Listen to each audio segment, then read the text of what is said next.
Welcome to a homegrown family podcast where we grow the produce and the kids. All right, well, welcome everybody to a homegrown family podcast. I'm your host, Joe Metler, and today I'm joined by my grandma, Rosina, and my mom, Margaret. So the three of us today are going to talk a little bit more about some things in the past.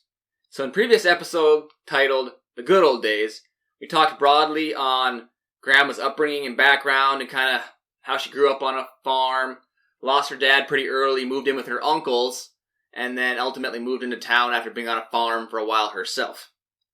So I want to talk a little bit more about that more and elaborate and expand upon that episode a little bit while bringing in some different concepts about what the Homegrown Family Podcast is all about.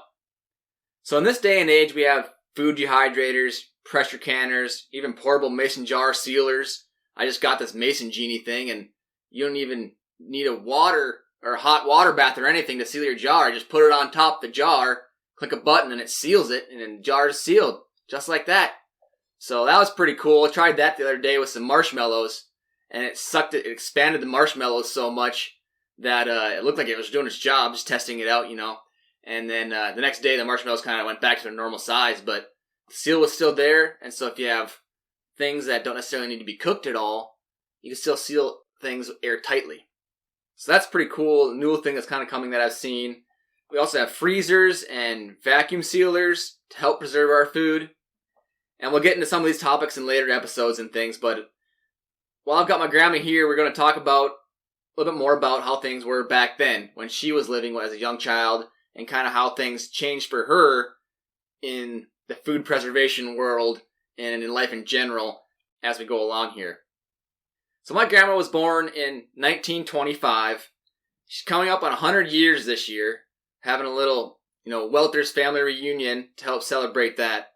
So it's pretty cool here to be on a podcast where you have three generations, I won't tell you your age, Mom. We'll leave that a mystery, but... Thank you. So we're here today with three of us, three different generations. Grandma was born in 1925. And keep in mind that in the 1920s, only about 1% of the U.S. homes had indoor plumbing and electricity. I mean, could you even imagine that? Can you even think of yourself without having a light switch to turn on? Can you think of yourself without having a toilet to flush? Back then, life was different.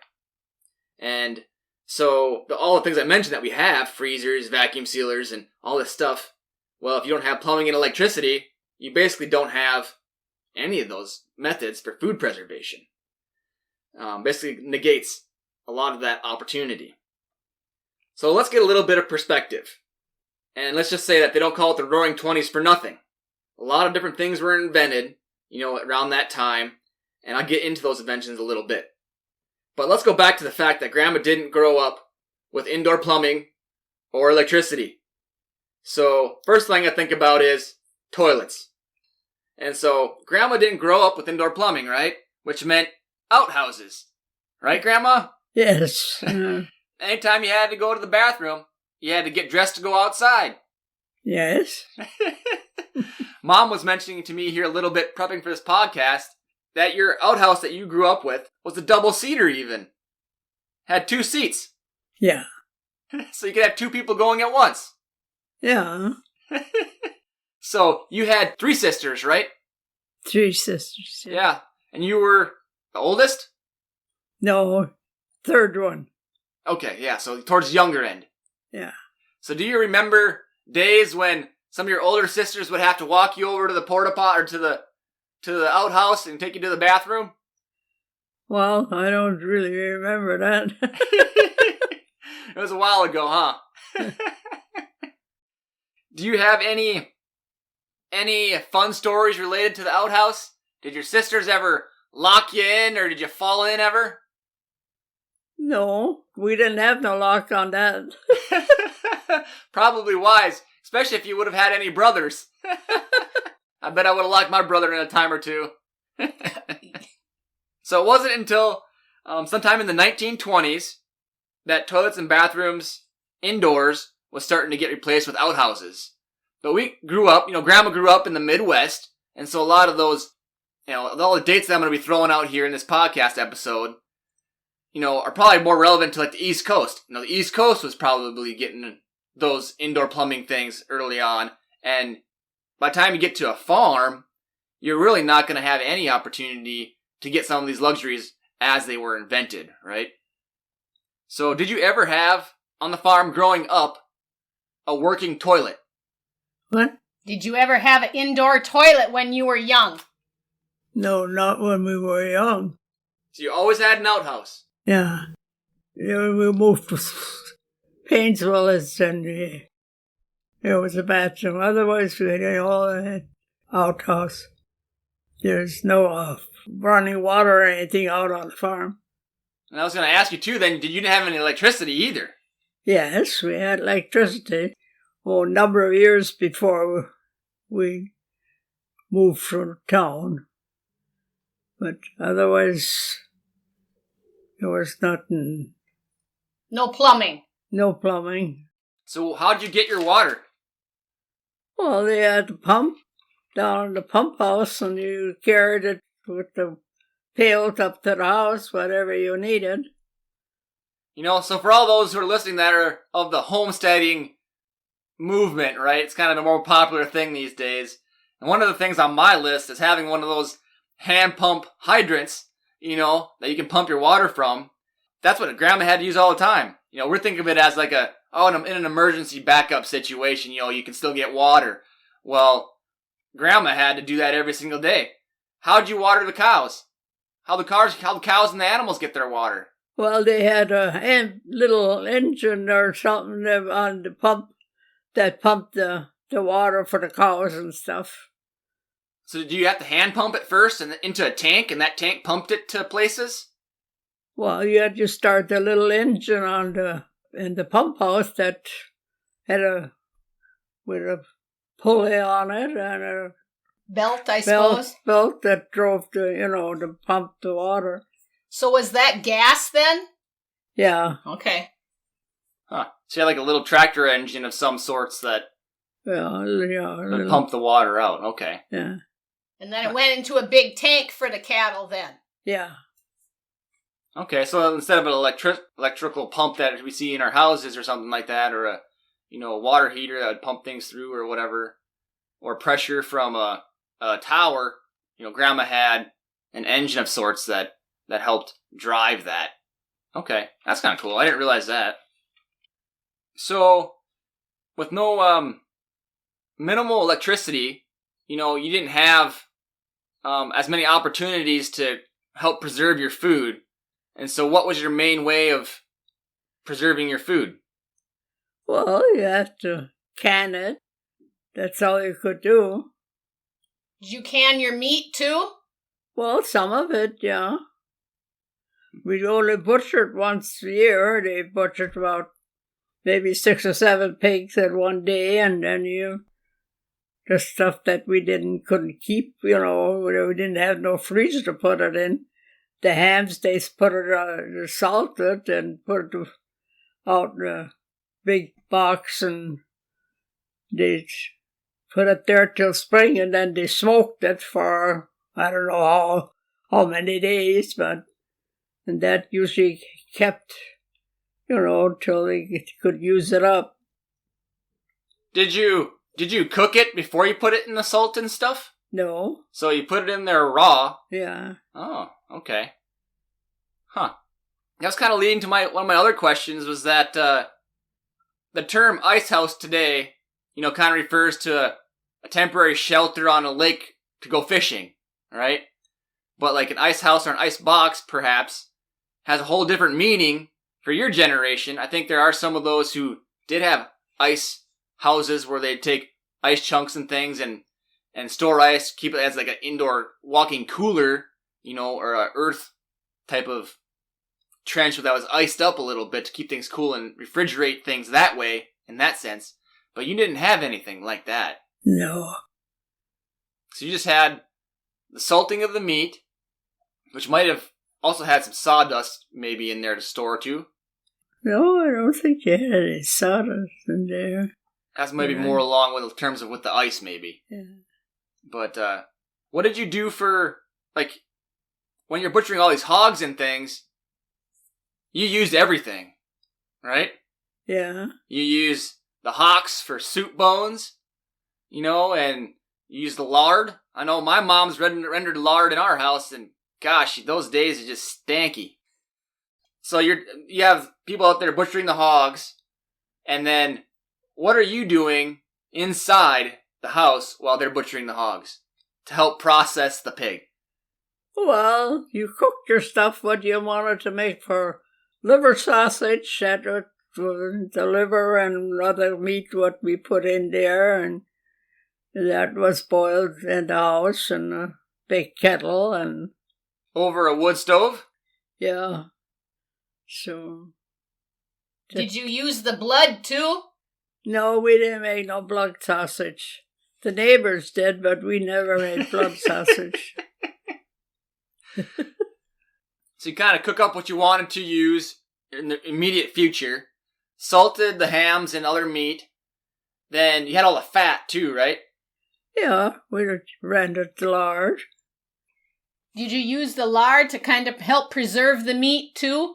Yeah, well, some of the bacon and stuff they fried, and then they put it in a crock pot or big thing and put the lard over the meat, so it was completely covered. They had to fry it first before, and then they put the lard on top of it to seal it, and that usually kept till about summer. And the ham, after they salted it and smoked it, well, that stayed out in the smokehouse until they used it. When they took it out, they smoked it, and then it just hung up there, and they cut chunks off of it until it was gone. Yeah. Interesting. I was listening to a podcast not too long ago. It was I think it was Meat Eaters, and most of you guys probably have heard of that podcast. It's a pretty big time hunting type of podcast, and they were talking about how this guy had shot his elk, and he processed half of it, put it in freezer wrapper and put it in the freezer, and the other half he just let hang in his garage. The garage is like 30 degrees, 32 degrees, just warm enough. But he said that he didn't think it was any good until he started seeing mold on the outside. You cut the mold section off, and then the next section a little bit was really good to eat. Cut out, and so that's interesting how what you guys did as a means of basically, cooking and smoking, and then it's air dried. So, I mean, there's some bacteria getting exposed to that meat, or the meat getting exposed to the bacteria and things, was kind of what you did normally. You probably lost some meat, I imagine, to being spoiled out there. Well, it kept good if it was salted enough and stuff till summertime. Huh. But usually we run out of meat for the summer. Well, then we usually had chickens, and then we hatched your own chickens. And, well, the roosters, they were always ready to be butchered by the time you run out of your pork and your whatever other meat you had. Huh. So you really had like seasonal meat choices. You had pork in the winter and spring, and then summer was mostly chicken. Well, towards fall, yeah. And then fall you get chickens weren't ready to eat until about the end of summer, so that you had to wait until it warmed up before you could hatch any chickens. And True. So you're a vegetarian there for a couple months. Well, we always had some meat, what was canned, you could, Yeah. So let's go back to that canning thing, actually, Grandma. That's a good idea. So, mason jars is what everybody uses to can these days, right? And those were invented back in 1860s, and they utilize a hot water bath method. Mom, you did hot water bath. You still do for the most part. Yep. Hot water baths. Oh. You didn't have a pressure cooker back then. No. Right. So then Mom kind of trained us kids a little bit on the hot water bath thing. My siblings, Liz and David, they do a lot of canning and stuff. And there's I wouldn't say arguments, but different methods of why you use a hot pressure canner, versus just a hot water bath canner. They say the ones that are more acidic, like, tomatoes, and then if you salt it, like you're doing pickles, hot water bath's really good for that, or maybe certain soft vegetables that don't need a lot of cooking. Whereas other people might say if you're doing other harder vegetables or some fruits and things, you may want to actually use a hot pressure canner so that way you don't overcook it and things like that. But anyways, what kind of vegetables and fruits did you typically can? Well, beans and peas, and they made a bunch of sauerkraut, and, well, there wasn't that much of anything else, you know. Let's talk more about the sauerkraut. Did you bury it in the ground? No, they put 20-gallon, you know, those, what do they call them? Crock pots or crocks? So they put it. Drum, a 20-gallon drum? Yeah, Mom used to make that full for sauerkraut for, well, that wasn't later in the summer when the cabbage was, you know, ready to. It was mostly beans and peas and sauerkraut. What about corn? Well, corn when there was the season, unless you canned some, you could can corn too. You cut it off of the cobs and you put it in jars and you had to cook it in the canner for 3 hours. Yeah, it'd take a while, huh? Beans took a while too. Well, yeah, usually you had to cook it for 3 hours in the jars of the canner. Did you guys ever do any fishing as kids or back then? No, never went fishing. Takes too much time. Yeah. Well, nobody went fishing around there. Your uncles never went fishing either? No. Like for doing jelly, did you, before they had actual lids, did they melt wax and put that over top the jelly jars to preserve it? Yes. That actually reminded me about the mason jars, too. It's like, normally used to these little sealing lids, and you put a ring around it, and, you know, you put them in a bath or a pressure cooker, and they're done. Mom was showing me some of these other types of lids and things that were used back then. They were, I'll show a picture on the Instagram here of this old style lid they used for canning. You can check it out at a Homegrown Fam on Instagram. But it's kind of cool to see these old methods of how the development of even these mason jars occurred over time, what they are currently present today. It's definitely an interesting development. Even if you Google it too, it's just kind of the history of the mason jar, you know. I was showing him the one that has the rubber ring, and then it had the hard white plastic underneath the metal cap that went on there. You used them for quite a while? Yeah. The lids, they came after that you put lids on it, sealed it. It was pretty much an all-day project or an endeavor. Anytime you wanted to can something, everybody was doing it. Yeah, you cooked in the kitchen, a wood stove, and you know how warm that can get in the house. Yeah, that was one thing I made a note of also, that the electric stove wasn't even widely used in homes until the late 1920s. But even then, you guys didn't have access to an electric. When did you get your first electric stove? After we moved to Painesville. So your uncles had an electric stove?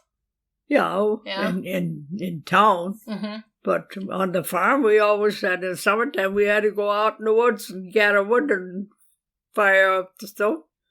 Even when it was 90 degrees out, you had to have the stove going so you could cook your food. Yeah. Well, that beats not having air conditioning now. I was just going to say, and here we are blowing cool air in our houses with our air conditioning and our electricity. Oh, funny. So what were some of your favorite meals growing up? Oh, there was just meat, potatoes, and a vegetable. That's what's nothing like they cook nowadays. They make all kinds of, they bake, which we didn't get. Yeah, like jellos and salads and pastas. You made your own noodles, didn't you? Oh, yeah. My mother made the noodles. When she made soup, then she would put noodles in. And But I remember you making noodles too and homemade bread oh, yeah. all the time. Did you ever make your own butter? No, not that I remember. Okay. So yeah, it sounds like for the most part, anything that you ate, you pretty much grew, or did you mill your own flour? Like, what types of products would you go into town to the grocery store to buy that you didn't already have? Well, they took the wheat to the mill in Belgrade, and they had exchanged the wheat, the wheat for flour, how much flour you got from... Just like the Little Red Hen. Is that a book? Yes. That sounded from... I think Sophia probably just read that this morning, probably. So it's kind of more like a little barter system in a way that you bring your wheat into the store and then, or to the mill, and then they give you some flour. And that's kind of another trend these days, is that they're making all these electrical mills and things that you can use to grind your own flours. It's kind of another one of those homesteady kind of things that people are typically trying to do, it seems like. When people talk about living healthy, a lot of what they're saying is, hey, we want to raise our own food, raise your own potatoes, you raise your own vegetables, you raise your own meat, and they want to have pure, non-GMO grains, something that's not had a lot of gluten bred into it to be more problematic, for this generation than perhaps in the past. So they're starting to mill some of their own flours too, making their own sourdough breads, and there's a little bit of a movement to kind of get people to go back to that type of food that doesn't have all the additives and all the extra sugars and all that type of stuff. But that leads me to a question as I think about it. Where did you get your sugar? Well, that they could buy in the grocery stores. And that came from sugar beets, cane sugar? Well, they didn't. They always bought the sugar right from the store. They didn't, make any sugar. I'm just wondering what the source of that sugar is, because sugar beets is a relatively new agricultural thing. I think they had sugar cane and stuff like that in the European countries, and so that's probably where it kind of came in, but maybe not. So one other question I kind of had as we're talking about electricity and things. I've been reading this book called The Checkered Years, and it's a book about the 1860s, 1880s, a little bit before your time, and it's talking about kind of the communities around Fargo, North Dakota, and this is a journal basically from this lady that lived there, and how they'd do horse and buggy to get to town. It was only 10 miles, 15 miles, but they'd talk about how, thankfully he didn't freeze his thumb off today, or, the neighbor down the street got, froze to death because he got caught in a, snow squall or a small temporary blizzard, lost his trail, and couldn't figure out how to get back home, and all this stuff. But you did have a little bit of electricity on the farm. Well, not for the first years. It was just whenever you went, go milk house, and you took your lantern along, and you hung that up, and you turned your separator. You had to do that by hand too. There was nothing you can plug in to separate the milk from the cream. So like a kerosene lamp? Yeah. Okay, and some candles maybe in the house? Well, we didn't work much with candles. We usually had a lamp what we lit. That was probably safer, the lamp versus a candle. Yeah, that's much safer. So when it got dark outside, and you guys went inside, you had a lantern in the house, what'd you guys do in the evenings? Did you guys play cards? You guys read books? What'd you guys do for fun? Well, usually by the time we got done milking cows, it was about 8 o'clock or a little later yet. Well, didn't take too long. Everybody went to bed.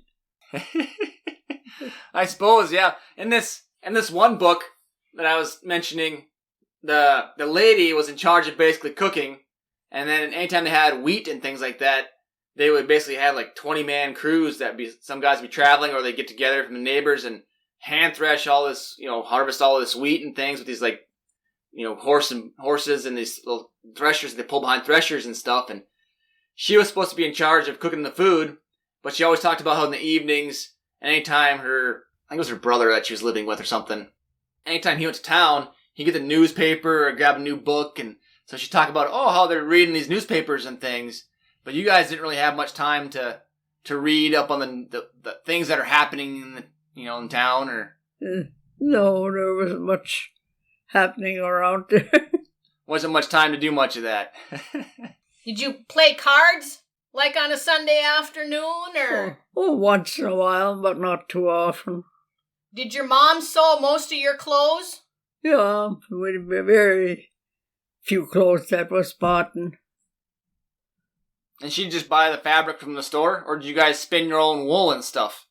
My grandma used to spin wool. Nora, she wants to kind of try it and see if she can make some socks and stuff. Probably have to get a couple of sheep for that. That was kind of another question I had. What did you do for your clothes? Did you sew and things? So I kind of answered that one. Another one of the big inventions, happened a little bit later. And that was the microwave. The microwave was invented in 1945, so you're 20 years old, getting out of the house, and, now they have a microwave, but it's not really available till, 1960s or so, when the first microwave was really becoming available for the home.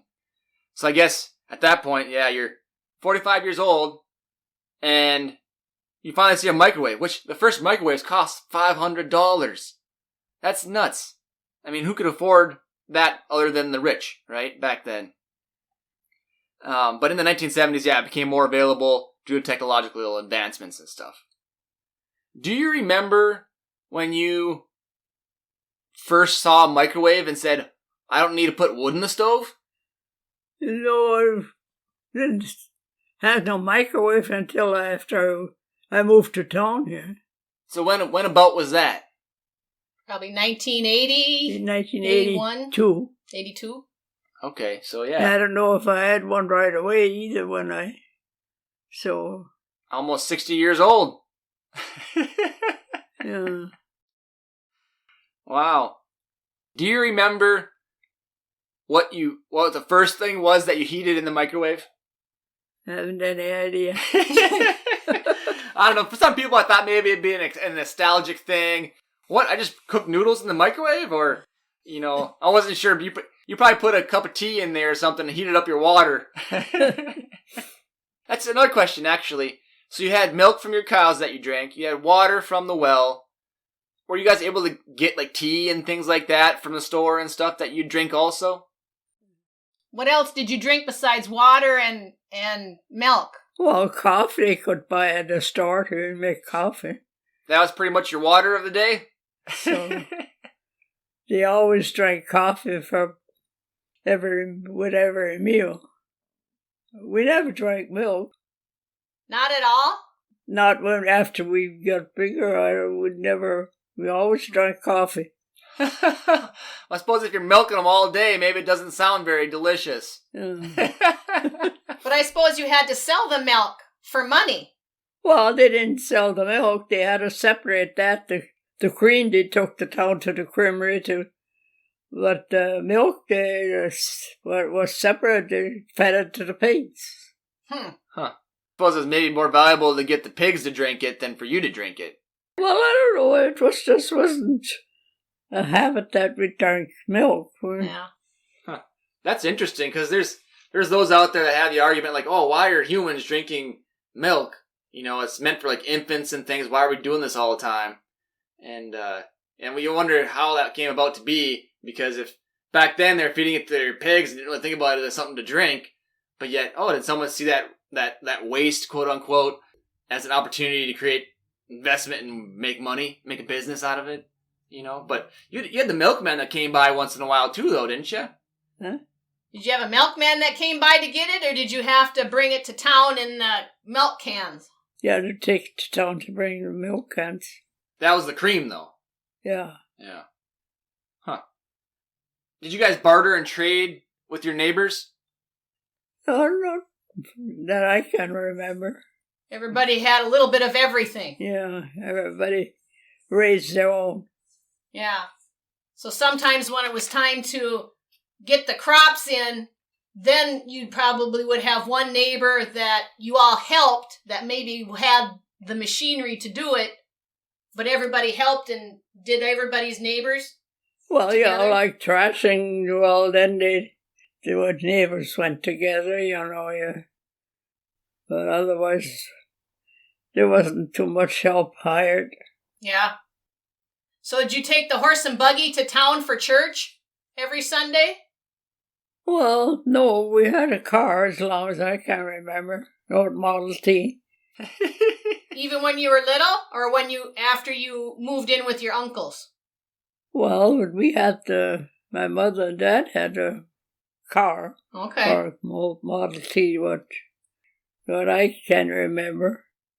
I'm picturing Grandma getting in and out of a Model T with her little cute dress. And those old horns. Yeah. The only time when the roads were closed in the wintertime with snow, we had to go with the sled and the horses. The small wheels in the Model T probably couldn't handle the snow very well. Because my church, they even had an extra barn where they put their horses in while they went to church. Yeah, we had the Bonanzaville in Fargo too, and we went there this past summer, and they had like a little automobile shed that showed you had the U.S. Postal Service, mail truck that was kind of old style truck, and then they had like the school bus, which is, basically like a truck with a flatbed on it and some walls. That was your school bus, and these types of things. So that's kind of progressed a little bit later on. I think it was in the 40s and 50s they had a lot of those types of things, but yeah. Huh. So did you have somebody come out and bring you gas, or did you have to pick up gas in town for the car, for the Model T? Well, for the car, they usually bought it in town.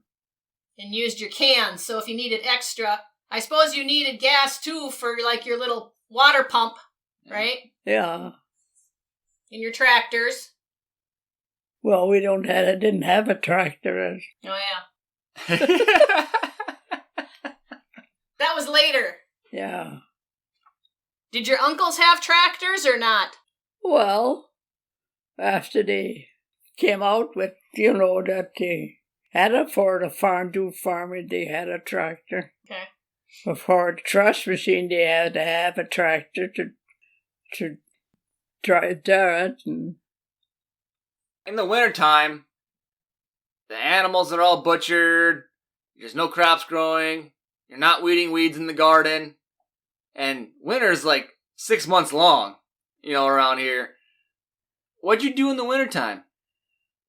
Well, in the wintertime, by the time we went to school, and then we had 2 miles to walk, so that took about over half an hour to get home, and by that time it was permanent time for supper, and it was dark by 5:30. and then by that time we got the milking done after supper. Well, then it was about 8 o'clock or something like that. Well, by the time you got back in the house, and it was about time to go to bed again. Yeah, I forgot about the dairy cows. How many cows did you milk by hand? Oh, they usually had in the 20s something. Ooh. And how long does it take my dad, 15 minutes a cow? And maybe a half hour by the time he brings the pail over and filters it and stuff? All the neighbors, they had towards the end, when we still lived on the farm, had milk machines, but we never had one. We always had a milk by hand. So how many of you would milk cows at one time? Did all your sisters milk too? Well, not all of us. There usually was the 3 uncles, and then, once in a while, Mom went to milk when we had to go to school. Well, we had to walk to school in the morning, too. You just milk one time a day? No, in the morning and in the both. evening. So, in the wintertime, they usually didn't get up that early, so they were still milking when we left for school already. Did you have chickens that laid eggs in the wintertime?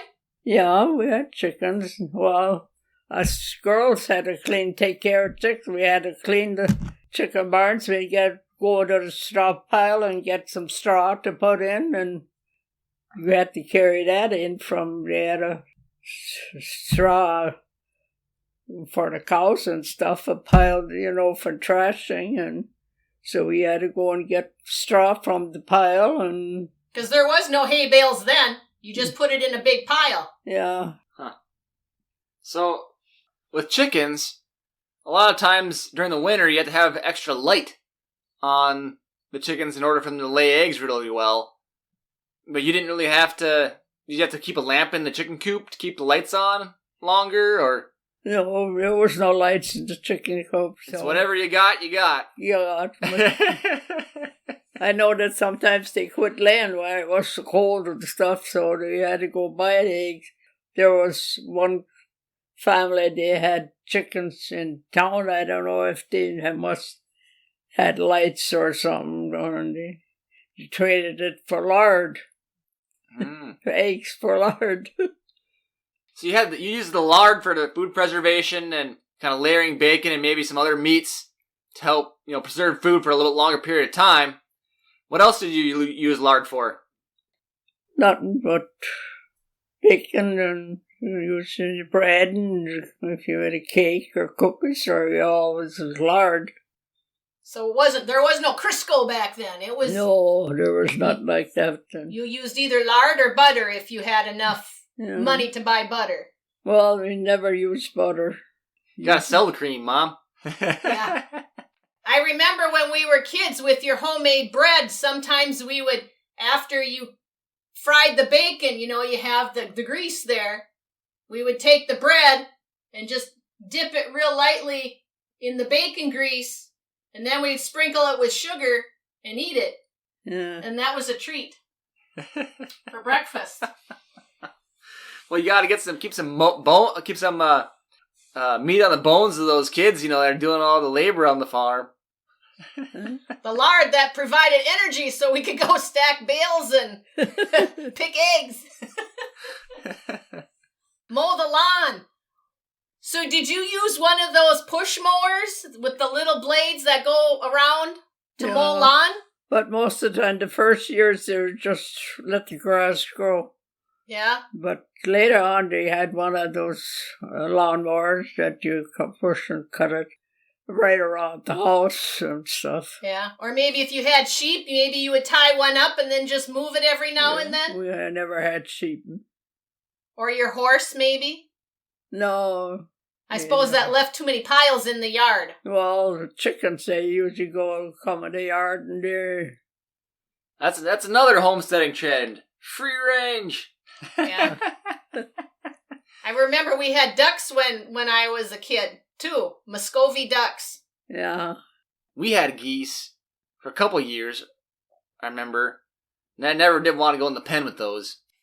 They hissed a lot. Yeah. But that probably comes from the fact that you had poultry of some sorts when you're younger, too, maybe, or something. Well, we didn't buy the geese. They were just products of our neighbors. Yeah, but I thought before that one time, Dad got a bunch, and they all ended up dying and moving over to the neighbors. I don't think so. There was one time where we had a good 24 bigger geese, or maybe they were just Pekin ducks or something, but Dad bought a bunch, and they were in the lean, and that's where we kept them.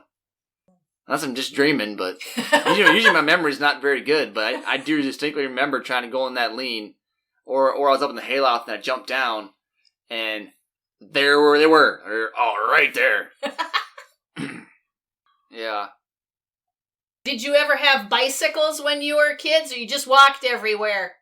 You didn't have no bicycle. So did you ever learn how to ride a bicycle?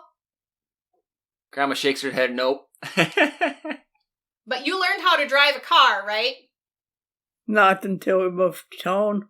Right. So when you moved in with your uncles in Paynesville, then you learned how to drive? Well, because you had to go to work. Little bit. I drove the most on our honeymoon. It was an open country where we were driving, so I learned most how to drive a car then. Oh, so Dad was teaching you how? Yeah. Did he let you drive up the mountains too? Well, we didn't go up in the mountains too much. Where did you end up going for your honeymoon? Didn't you go to Pikes Peak for your honeymoon? In Yeah. that area? Yeah, we went to Denver, and What did you do in Denver? Dad was stationed there for a while after he got back from the service. So he went and looked at different things. And Okay. Some of your sisters didn't drive though, right? no. None of them did. Well, Marie did. Okay. She learned too after she was married. So what else was interesting when you grew up or difficult? Same old thing every day. Yeah. Get up, milk cows, and do chores. And Sometimes that's not the end of the world, though, because in the end, yeah, you're doing that, you're living life, you're self-sustaining, and ultimately you're with family, like, the whole time. Like, if you had kids and stuff, you'd just be hanging out, doing your thing, and, yeah, I don't know. It doesn't seem all that bad to me. I mean, you work hard, but stay healthy that way, too, I guess. They were tough farmers back then. Yeah, well, we had a couple of years we didn't hardly get any rain at all, so they had to put the cattle someplace else.